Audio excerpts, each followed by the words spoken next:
Well, good evening, gardening friends.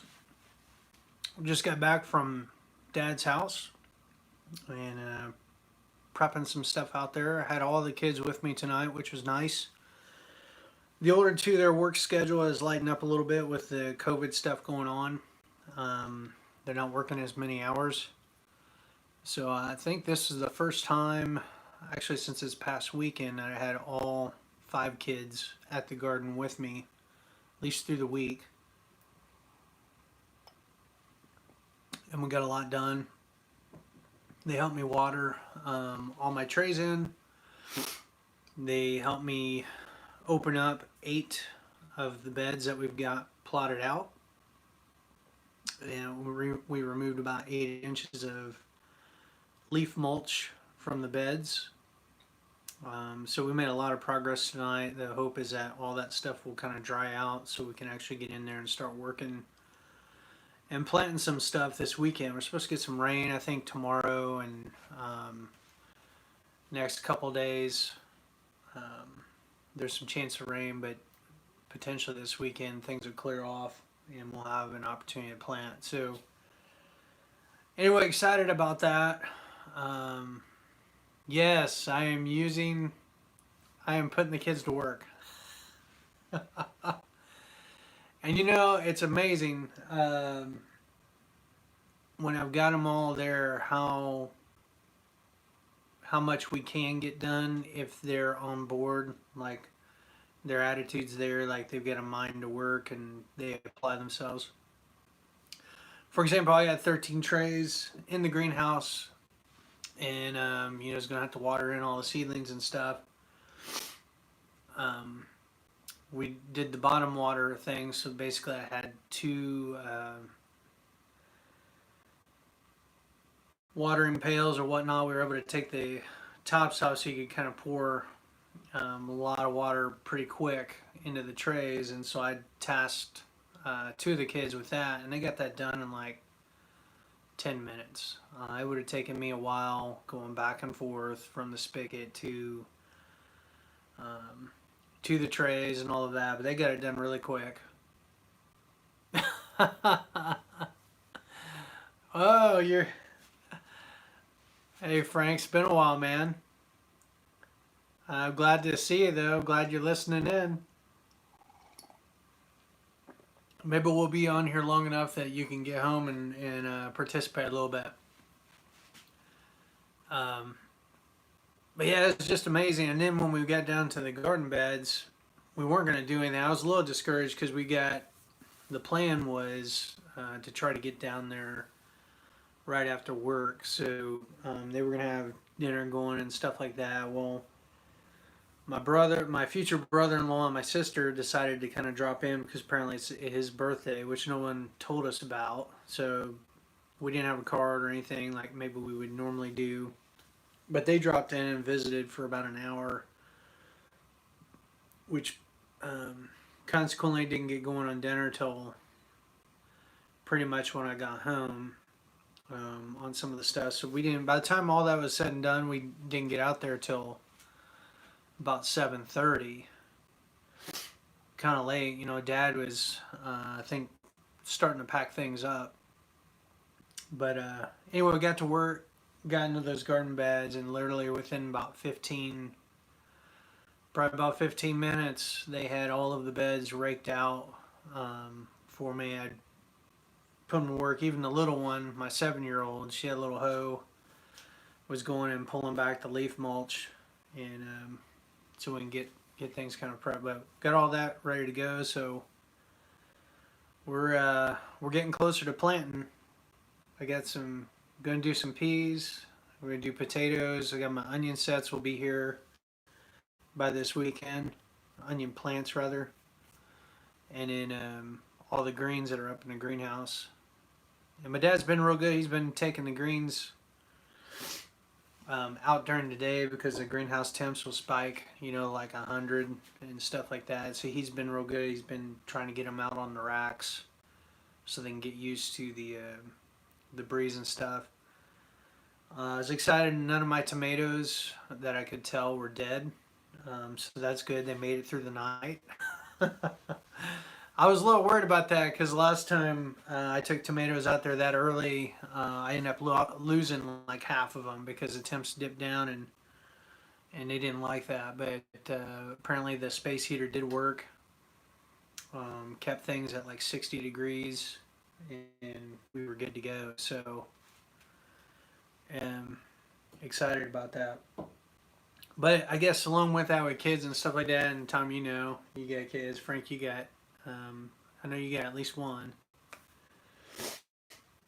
But what's really cool is that, and I credit my wife to this because, you know, early on, you know, kids by nature, most of them don't want to work and kind of take the path of least resistance. But anyway, all this training, like over the years, homeschooling them and like training them to do chores, how to do laundry from an early age, how to cook, how to clean, like be responsible for things, taking them out to the garden year after year, you know, putting them to work. Well, it's finally all kind of like clicked together where, for the most part, they're pretty compliant and applied themselves tonight. And I was just, it's like, wow.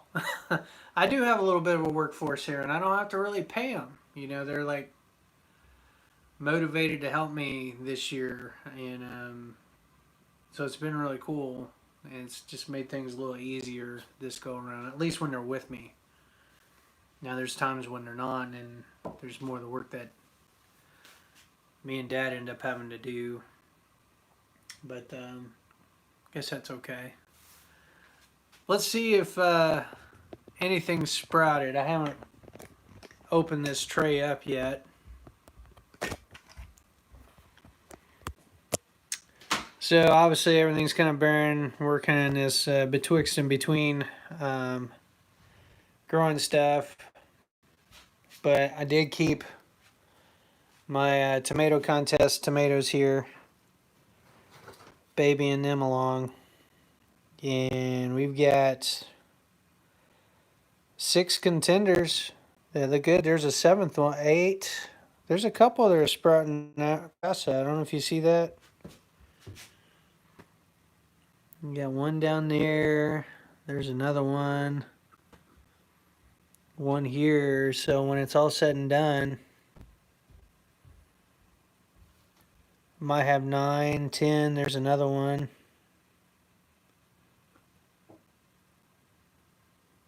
So that's encouraging. 10 of the seeds, that at least 10 of them were good, and 6 of them really good because they're sprouting and really coming along. My Dallas Wilson Cubans.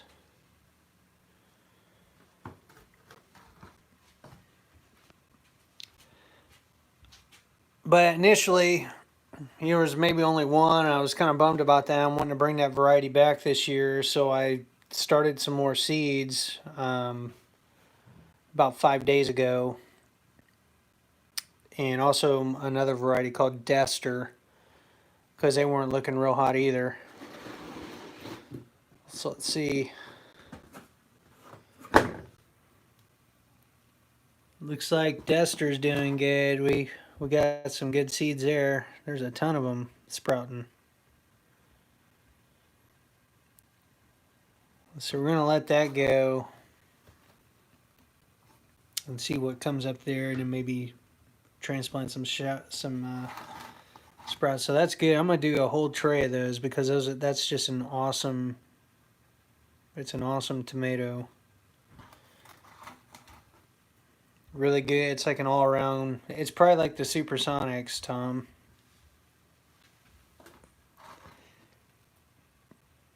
And then the Dallas Wilson Cubans, I got one more that they came up, but nothing else yet, which is a little surprising because I put probably about 15 seeds in there.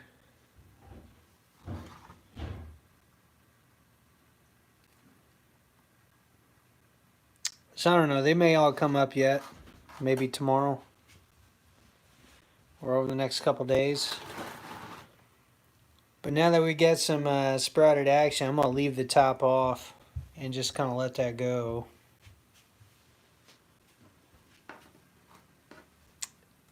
and I probably need to separate these peppers if I'm gonna keep anything that's sprouted so far. Maybe move them out to the greenhouse. Kind of see how things go.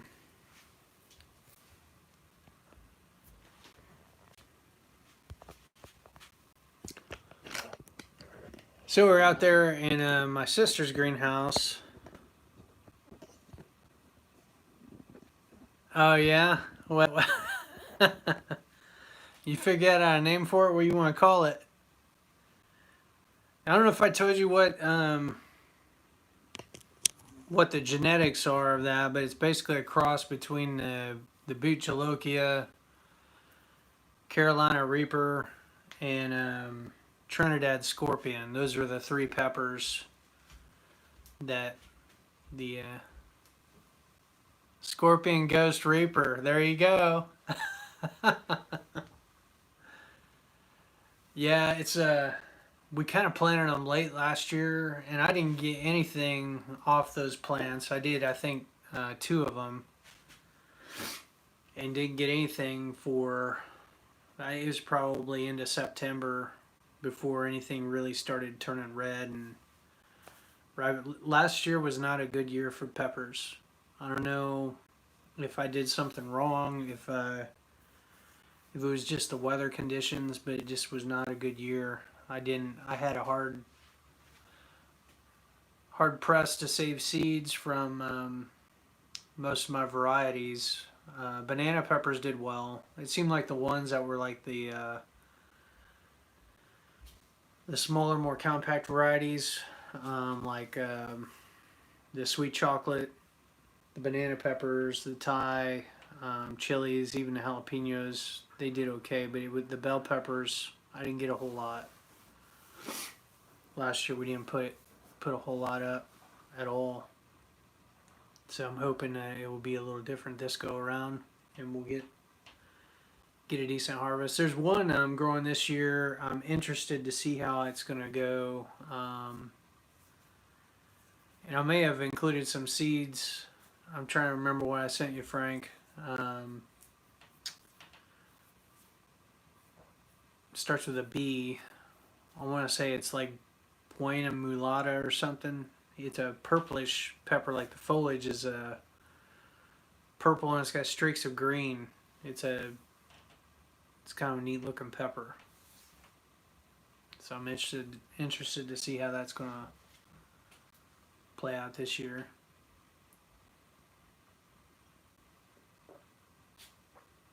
Trying to think what else is going on. Work was kind of interesting today. The governor was on. They've done a press conference, I think, every single day since all this COVID-19 stuff broke out. Yesterday he was going to require face masks. Like basically they were going to be mandatory starting Monday for anybody in the manufacturing environment, including office workers, those on the floor, whatever, that they were going to have to wear a mask at all times, which I don't think that was really thought through too well, because a lot of these machinists and stuff, at least my company, if they wear something like that, it could potentially fog up their glasses. You're going to mess around with that, and a lot of this stuff's intricate work, especially the grinding that some of the guys do, where they could lose a finger if they can't see clearly.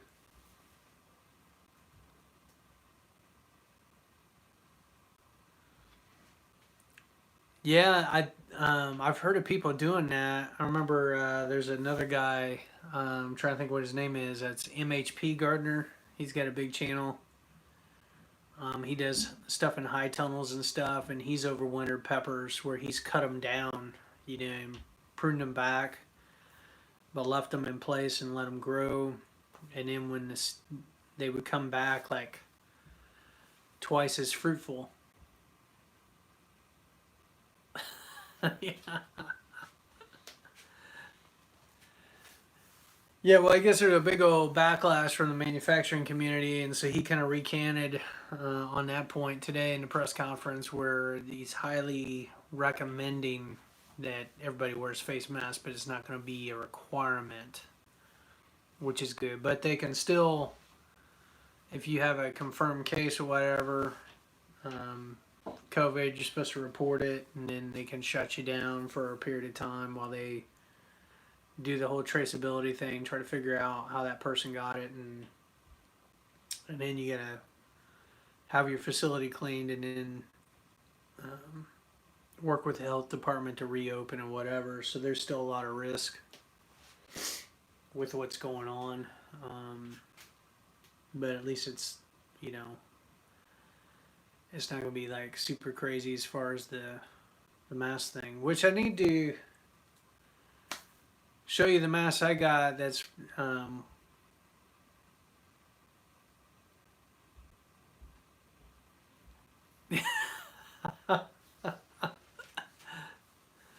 oh shoot.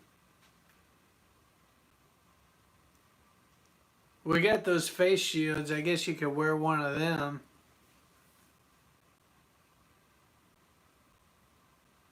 Too funny, man.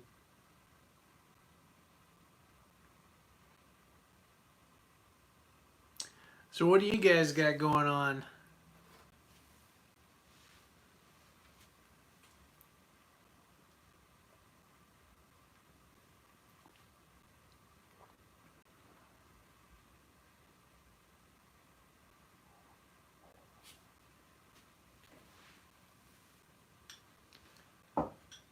Oh, well, we're on here.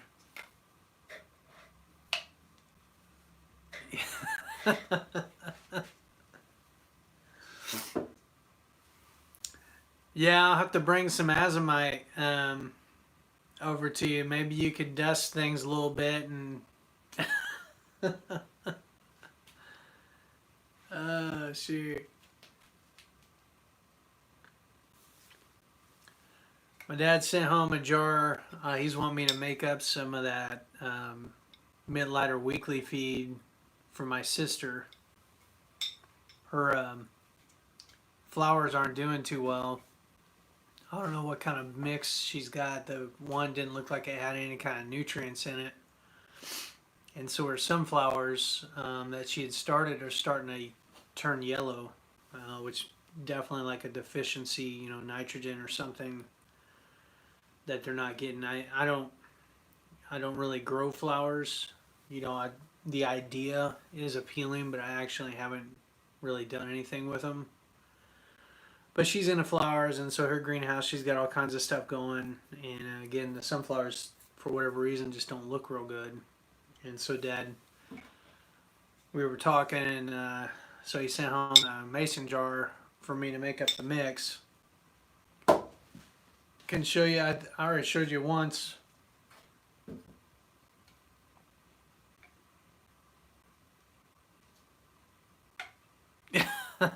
Yeah.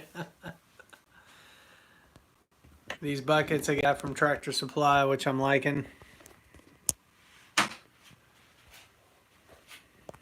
With the screw tops, the gamma sealed things, and it wasn't that expensive to get these, and they're gonna last forever. But again, my triple 12, this is the stuff you got me from Menards. I was able to fit both sacks in there, so everything's in there. So if make up a mix of this, basically going by the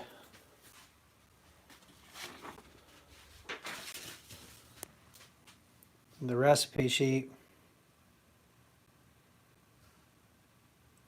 Yeah, I would go out and get some more. They didn't have a ton left, but they still had 4 or 5 when I was there last weekend. Was that last weekend? Last week, last Tuesday, I think.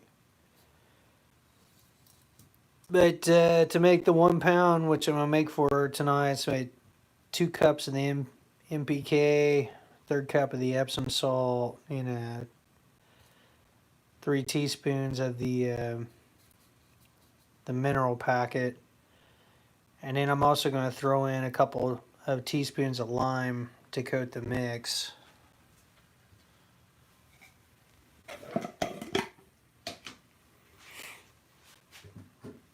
Now my wife gets on me because I keep snagging stuff from the kitchen, and I wonder if she snagged it back, because No. So I got here a third cup. So I need about 6 of those, right?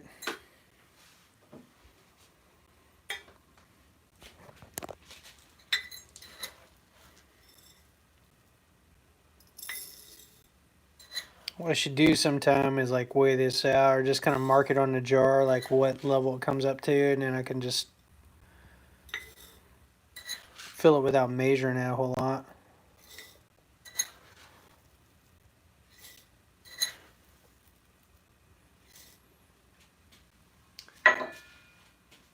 Then we need a third cup of the Epsom salt.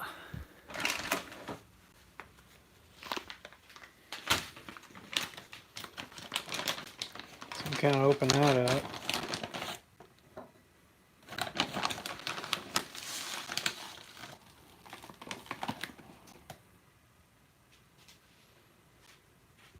Yeah, 7-gallon pot, that'd probably be big enough. I tried growing the Blue Hubbards one year because I saw a video on them. They looked really neat, real good storage squash. And a squash vine borer got it before it really produced anything substantial, that really bummed me out because I had some really nice looking ones on there. So need to figure out what I'm going to do about all that this year. I know the Colorado potato beetle. I'm gonna get some of that diatomaceous earth and treat my plants with that this year. I read up on that. It's supposed to help thwart them, that way. Yeah, spaghetti, the butternut squash do pretty good. So where we at? We're on the mineral packet now, right? So got my Mittleider minerals. This is the powdered version of them.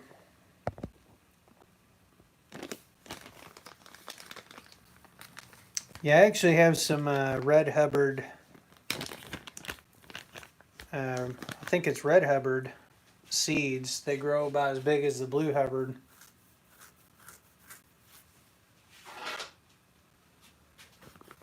So we got our little teaspoon there. We're going to do this 3 times.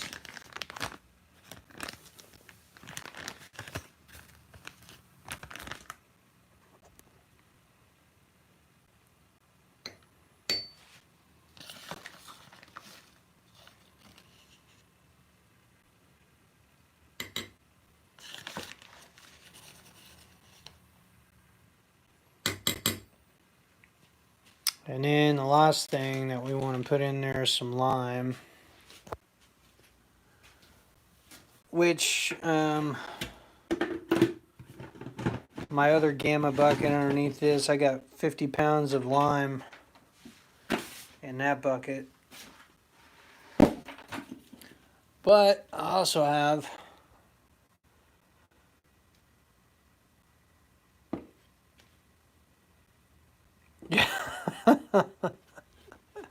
yeah. Also got some lime here, so we're just going to use what I got here and put maybe 2 heaping teaspoons into that.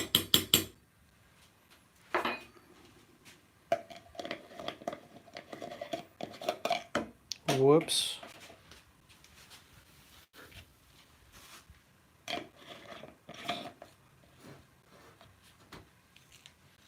And then basically just mix that all together.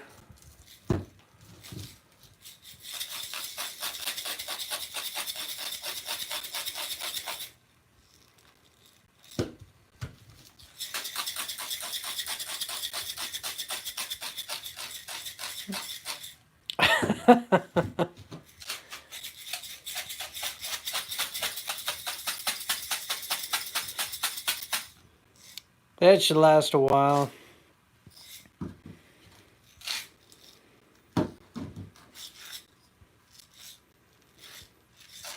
I'll probably shake that up a little bit more, but basically now what, a teaspoon of that per gallon of water, and my sister should be good. As far as a little constant feed she can give the plants to keep them going so they turn green again, get everything they need.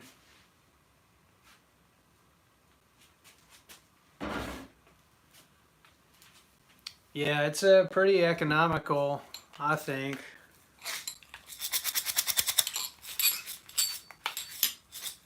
You know, and the stuff store's good. I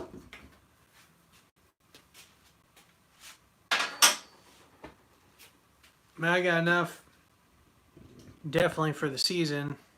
And what's kind of nice too is we don't have to hit it every single week. You know, especially to get closer to harvest, you just back off altogether and just kind of let things run their course, and then you harvest the stuff and you're done. So, but so far so good. I mean, you've seen the other videos with the stuff out in the greenhouse and how green everything is. I mean, overall things are going really well. These plants I've been hitting with the Mint Lighter constant feed, and they seem to be doing pretty well.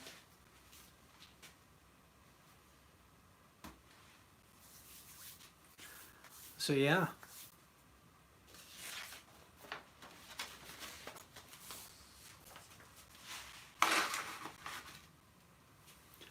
So what else you guys got going on? Anything else? Any plans coming up this weekend?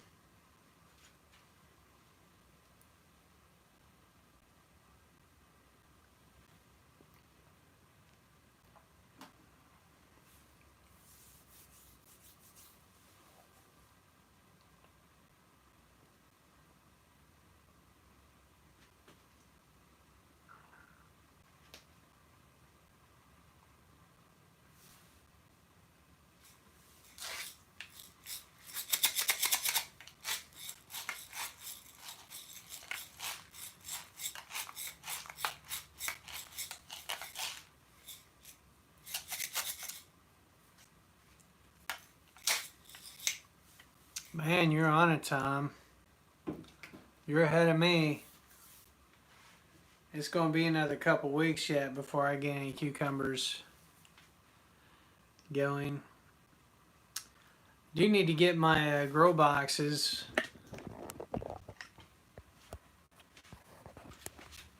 I might check on them, just see.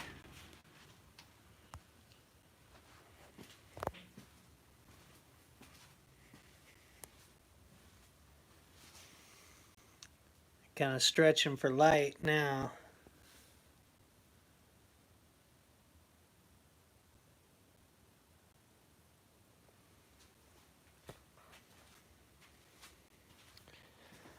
Yeah, it's something I might do, Frank. I got this garage to clean out. My brother-in-law, he's got some stuff here. We got a bunch of stuff over here we need to get rid of. We had some stuff set aside for Goodwill, but I don't foresee Goodwill opening up anytime soon to take donations. So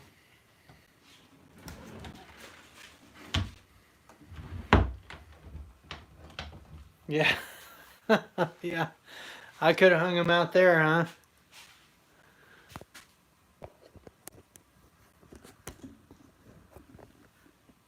Well, we'll see. Try to, other than planting and all that, be maybe trying to get the garage cleaned out. And then possibly getting a Buick over to your house, Tom.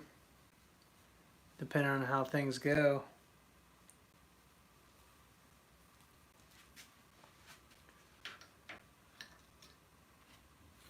Need to check the my coolant and see if it's still doing okay.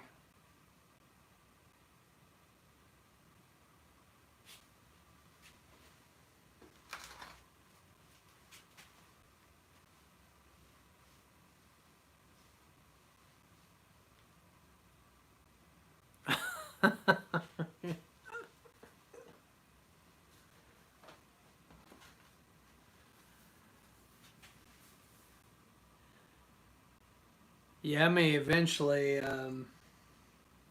get some shelving in here and upgrade the other light set. We'll kind of see how things go. We've kind of been sitting on the stimulus money and kind of weighing out what to do. I was watching a video yesterday. Um, it was at MHP Gardner, but he had put a video up about what they saw, kind of where he was at, and they were part of the video. They're driving down the highway, and there's just this long line of cars, probably a mile back, and he's going down, and they look, and basically, oh no. Uh, they look, and it's all these cars were turning into the local food bank where they were coming to get food, and it just kind of freaked him out, like not realizing like how much people in his area are suffering, or maybe without, because they're on unemployment or awaiting government benefits or whatever, and so they're at the food pantry to get food, and just kind of really took him back, like wow, and then you read we talked a little bit about this last night some, but the condition of the food supply right now, and kind of what supply chain and different industries that are struggling or on the verge of shutting down because of government regulation and again the COVID stuff that's happening, and what that's going to do to the grocery stores and stuff like that. And so I don't know. Anyway, all that to say that we may try to invest, get some meat or something like that with some of the money we got. Or just continue to wait, and try to be reasonable. Because most of the stores anyway will put a cap, or at least when things were initially happening, like they put a limit per customer on what people could pick up and buy to try to control the demand a little bit. I don't know, but if I see chuck roast for sale, buy one get one free, maybe we'll stock up on chuck roast this year like you did, Tom.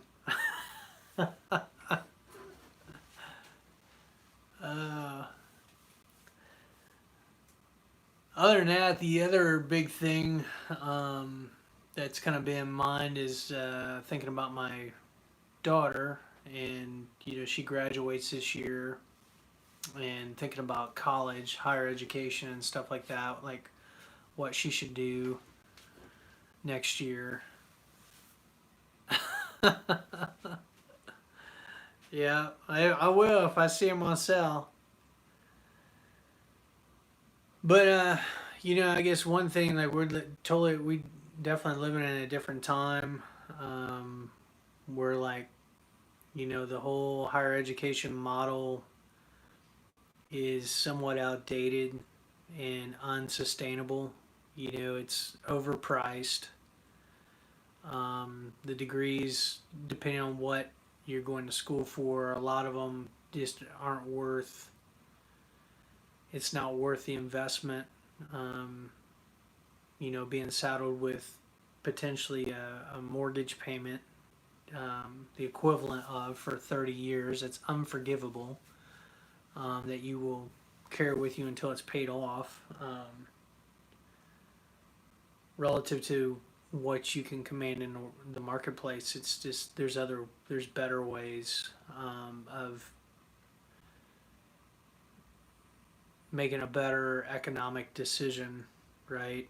Instead of making that kind of investment. And I guess the other thing too. So, I guess there are a couple articles I read today on that, and one of them was written by like a college president, just talking about the reality of, one, it was kind of an unsustainable model to begin with. It was already facing pressure, declining. Yeah, that's exactly what we're thinking about her doing and talked to her about it. She took some College Credit Plus stuff already there, so she's familiar with the campus somewhat and how things go there, and we've got experience dealing with them a little bit. Um, but one, that whole unsustainability of the model, and how overpriced it is, and then two, the limited pool of students that all these institutions were competing over now aren't going to be bringing in as much revenue because the sporting events, the cafeteria, the dorm living, all this kind of like secondary kind of that's part of the package. A lot of that's going to be different, where students might not be coming back on campus for a while, or if they do, there's going to be these social distancing requirements where the max occupancy of buildings is going to be a lot less. Football games, sporting events, if they have them at all, are going to be potentially televised, recorded, where they're going to be playing in an empty stadium and stuff like that. And you just think about the millions of dollars, hundreds of thousands, millions of dollars of revenue that's just gone.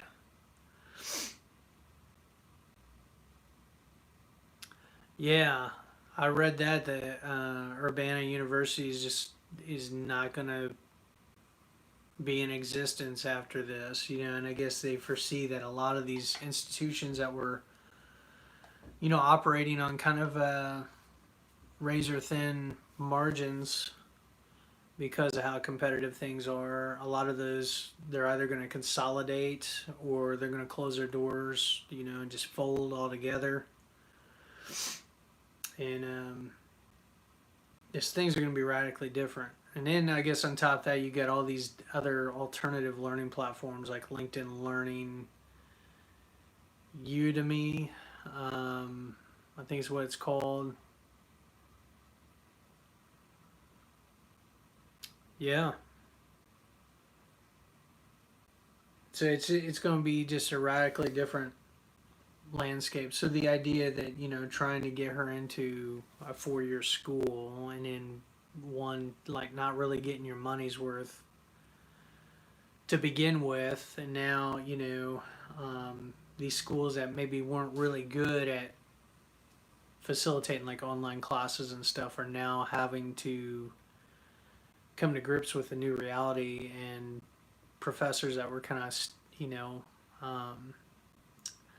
stuck in their ways, tenured staff that, were, not real flexible perhaps, are now having to adapt, and they're having to try to like restructure how they're going to bring their value online, and try to compete for students in that space. And I don't know. So it's just very interesting times we're living in. And so all that to say that we're going to be walking real carefully with her, trying to help her make a wise decision, that where she's still continuing on, but it's not going to be like a traditional education. It's going to be different.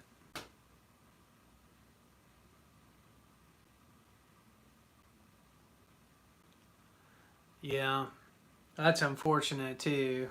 I know at our place it's not. It's a little different. I mean, there's some positions that, yeah, the degree definitely, like if all things are equal, the degree is definitely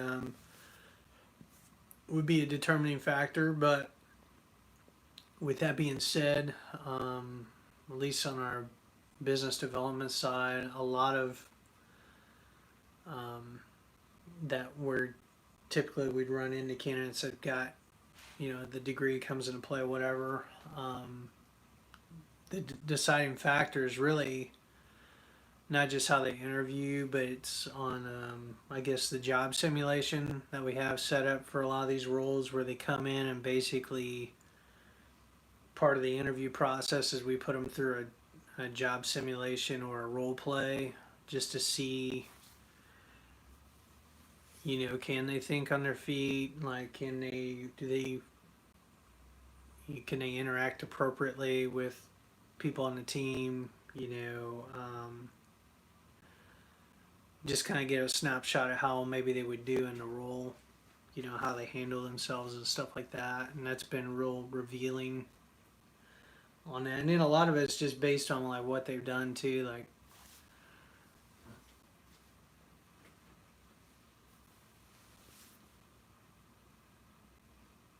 yeah, it's true.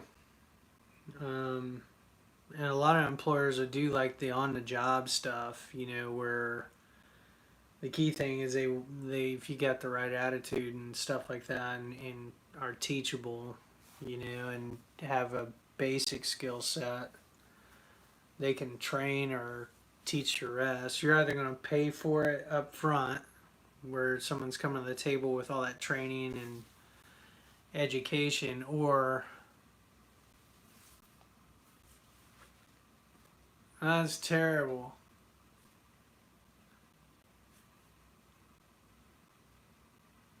So you're either paying for it up front, or you pay for it. You're gonna pay for it in terms of investing, and you're gonna pay for the training on the job. So it's kind of whichever route you want to go.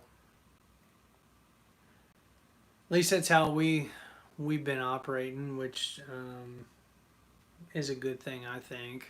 You know, to not be so tied to the piece of paper or the degree and stuff, but more look at actually how what the person's done, and how they present themselves and stuff. And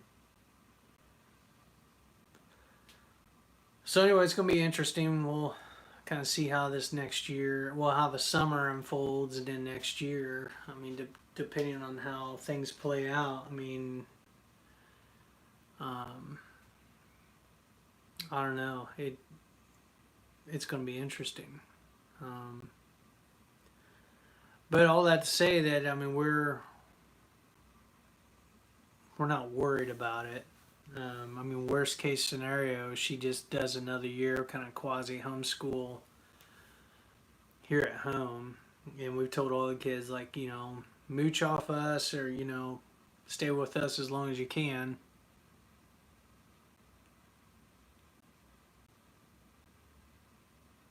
Yeah.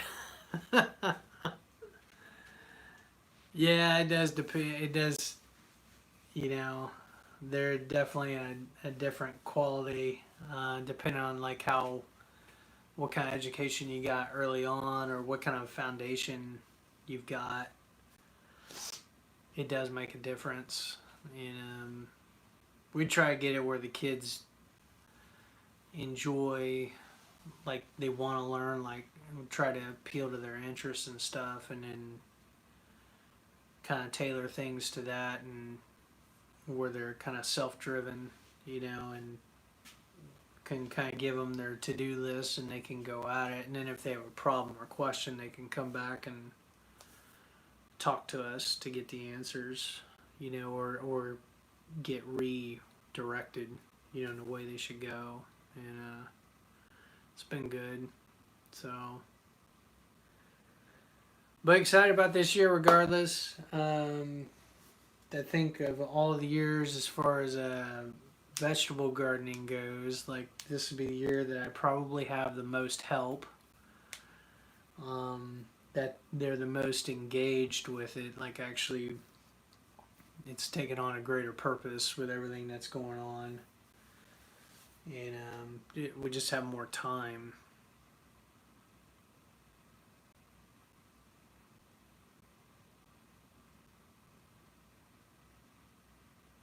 Yeah. Oh, shoot. Yeah. So,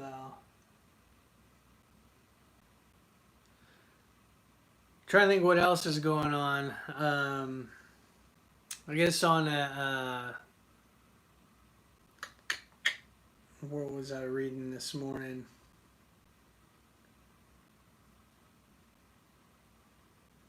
Yeah, on a I guess spiritual front, I was reading through Jeremiah this morning.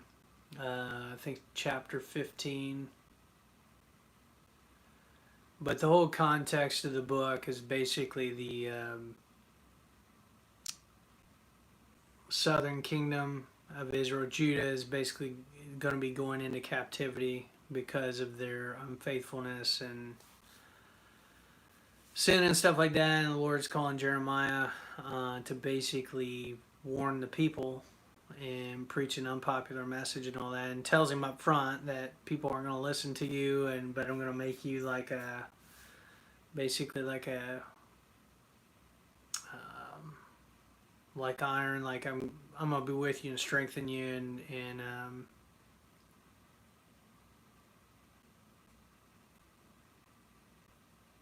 oh, that's awesome. So that means Wesley can keep going to private school, right?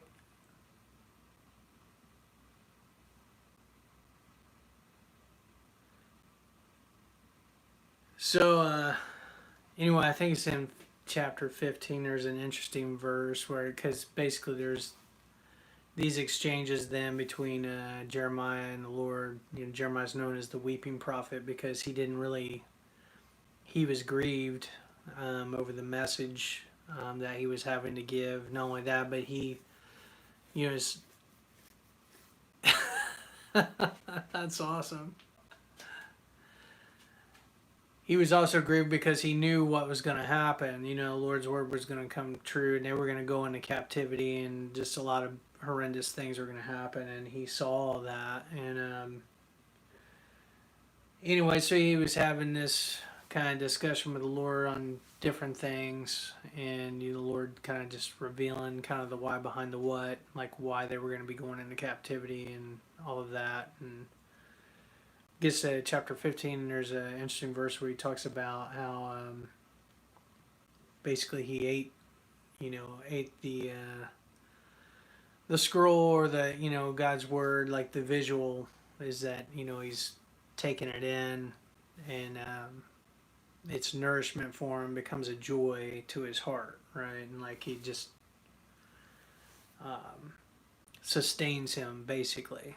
And so, kind of the bottom line is, kind of key takeaway for me is like that's true. You know that it is like um, the word and stuff that does sustain you. You know that staying in it,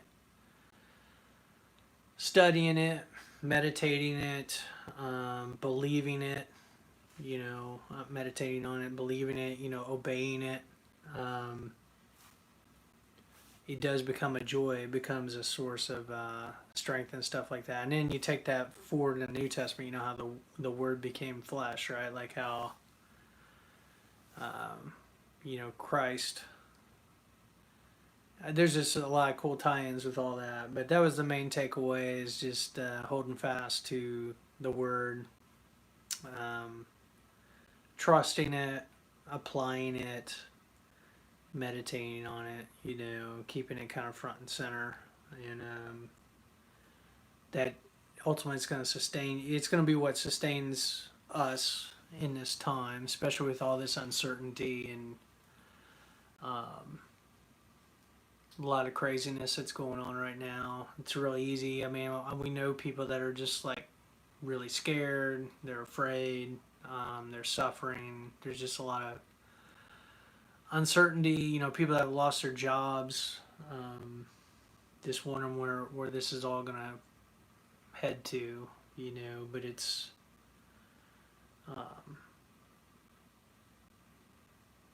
the promise though is that if you are looking to the Lord and things like that, like He's faithful, He's going to provide and open doors of opportunity and all the rest. So anyway, it's kind of cool. That was kind of what was kind of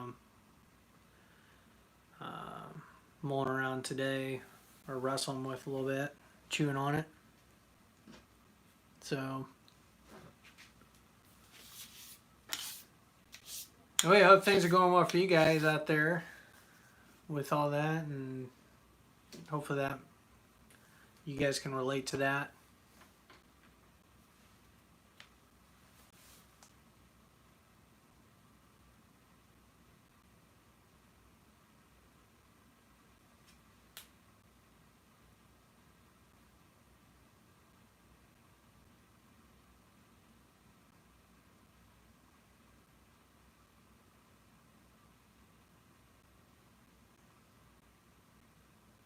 It's crickets now. I don't see any comments coming through.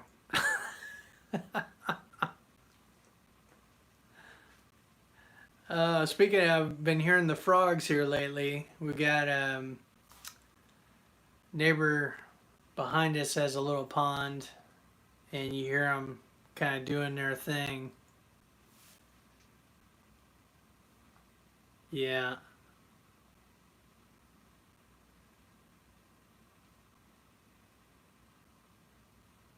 Hopefully it'll be soon. In the meantime, it's just getting together like small pockets, like, one on one or seeing people briefly here and there.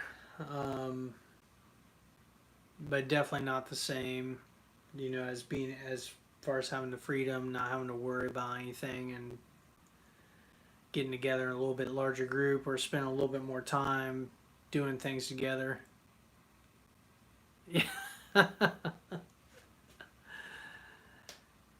Yeah, thinking about the amusement parks, like what are they doing during this time, right?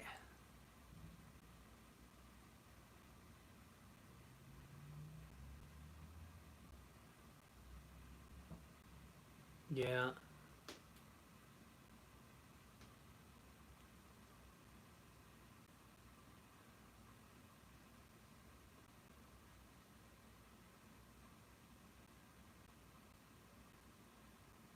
Yeah, it's easy to get focused on kind of the doom and gloom, and kind of miss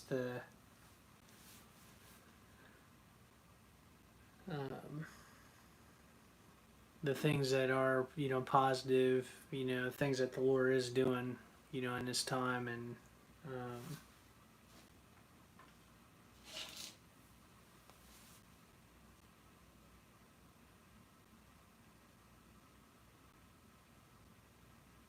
hmm. Well, we've been on for a while longer than what I thought we would be.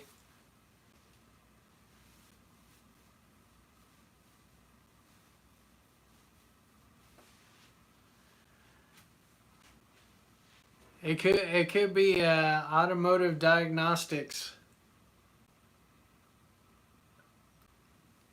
I remember you did you I don't know if you did you end up going to New York? I remember you telling me you were gonna actually be going out and seeing that guy that he's kind of known as doing a lot of that troubleshooting and diagnostic work. It's turning so many units a day.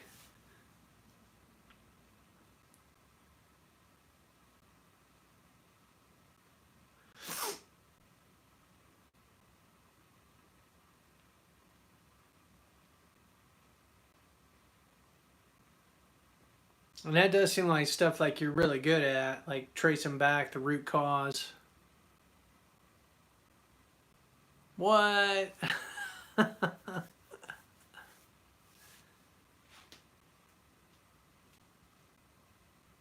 That's crazy. He must have gotten a better job, or maybe he got tired of being, independent contractor or self-employed.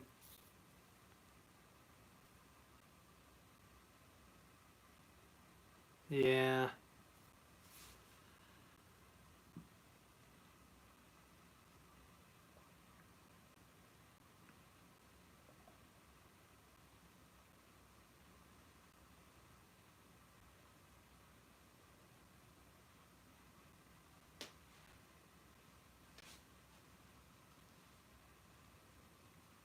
I think something where you're having to troubleshoot and problem solve, for sure, whether it's in IT or automotive or something related to that. Um, I could totally see you doing something like that.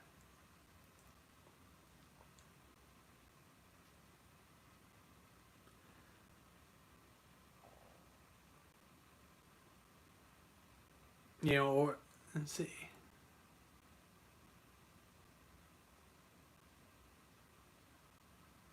Yeah, and it might be that combination of things, and working the YouTube groove. I've noticed that there's been an uptick lately for sure. It seems like more people are interested in gardening. Not that like all my videos are about gardening, or especially the live streams, we tend to be going off on tangents, more like a personal vlog slash interactive vlog where we're kind of chatting about life and stuff like that, which is cool. You know, it is.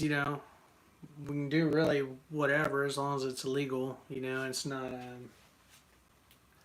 depraved. I mean, my content could even be depraved, and YouTube would probably let it go with the way they've been promoting other channels and things like that. But um, yeah, I could see you doing that too. Just a combination of stuff, and then keep making videos.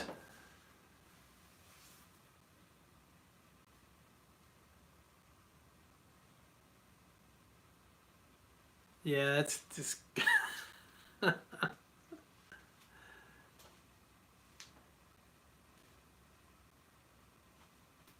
Yeah, it's crazy. There's a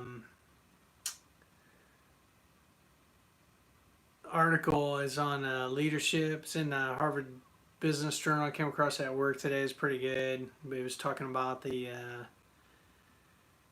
empower empowerment leader, empowering leader, and the idea is that there's kind of three drivers of trust. Like the whole thing is you start with trust. Like if you want to, I guess I'm thinking about like managers and like what managers that aren't very effective. There's one of those drivers that's missing, and one of them was like authenticity. That which sees what you get. People feel like they're getting the real you. Yeah, I know that you know what you're doing.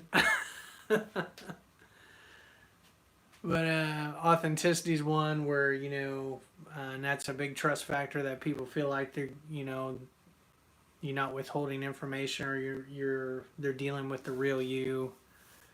Um, they labeled the other one logic, which that had to do with kind of like your knowledge and like the fact that people respect your judgment and the knowledge base you have, and so they trust you on the fact that you're like the subject matter expert or really good at your job, and they trust your judgment about things. And then the third driver was empathy, and the idea that people perceive that you actually take a personal interest in them, and that you actually care about them on a personal level. And if all three of those are present, yeah. If all three of those are present, then you build really good trust, and you're a pretty good leader, manager, and people feel empowered and are a lot more engaged in their work. But in places where you get a manager where they call it a trust wobble, or they had another term for it maybe. But the idea that everyone maybe tends to be weaker in one of those three aspects, depending on your personality or whatever the situation is. And so the idea is you try to get some feedback on that. Yeah. uh, you just want to get stuff done and get paid.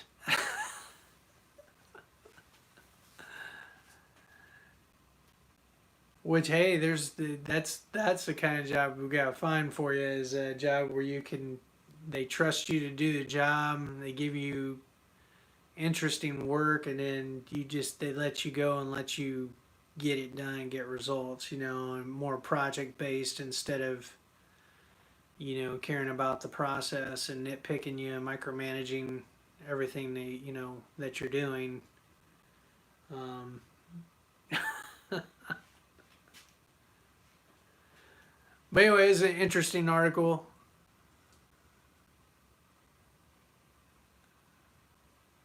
Yeah, that's pretty much the deal. Treat people how you want to be treated. Treat people well with respect and stuff, and they will you'll get respect in return. And a lot of times they'll do the right thing. They might need some course correction every once in a while, but for the most part, they're gonna want to work for you because you care about them and you respect them and all the rest. So no, all good stuff. But yeah, it's interesting. Well, hey, with that, I should probably get going. I got some kids to tuck in, make sure they're on track, doing what they need to do. Hopefully I'll get a few more of these tomatoes to sprout, and maybe we'll be potting some stuff up later this week, depending on how things turn out.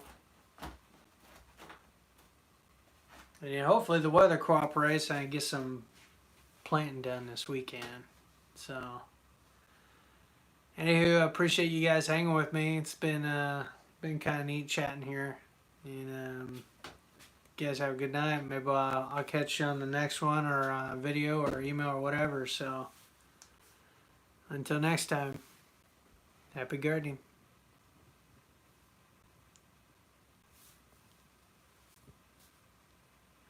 There you go, Frank.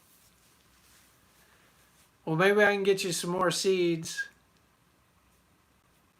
I'll try to. We'll see how this year goes. Maybe there'll be another care package that comes your way.